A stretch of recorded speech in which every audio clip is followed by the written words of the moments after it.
வணக்கம். அஸ்வினி நட்சத்திரத்தில் பிறந்த ஒரு பெண்ணுக்கும் பரணி நட்சத்திரத்தில் பிறந்த ஒரு ஆணுக்கும் திருமணம் பொருத்தம் பார்க்கும்போது இந்த அஸ்வினி நட்சத்திரத்துக்கும் பரணி நட்சத்திரத்துக்கும் பொருத்தம் இருக்கான்னு பார்த்தா நட்சத்திரப்படி பொருத்தம் வரும். சில பொருத்தங்கள் இருக்காது.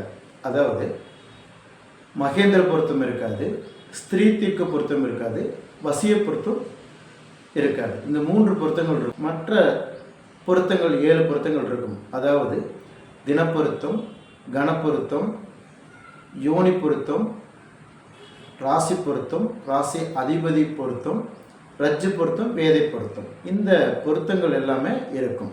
நட்சத்திரப்படி பொருத்தம் சரியாக இருக்கும். இதில் முக்கியமாக தினம் கணம் 2 பொருத்தமே இருக்குது. இது ஒரு சிறப்பு.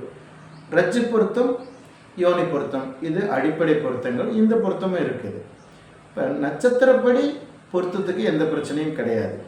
அது சிறப்பாக இருக்குது.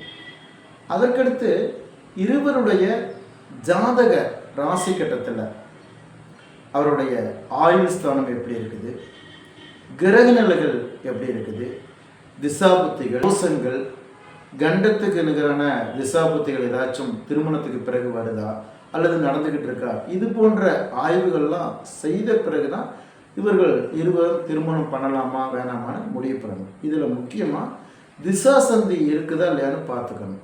அதாவது 1.5 வருடத்துக்குள்ளே இல்லாமல் இருக்கிறது நல்லது. ஒரே திசை ஒரே புத்தி நடக்கக்கூடாது. இந்த விதிகள்லாம் சரியாக இருந்ததுன்னா தாராளமாக அஸ்வினி நட்சத்திரத்தில் பிறந்த பெண்ணும் பரணி நட்சத்திரத்தில் பிறந்த ஆணும் திருமணம் செய்து கொள்ளலாம். நன்றி.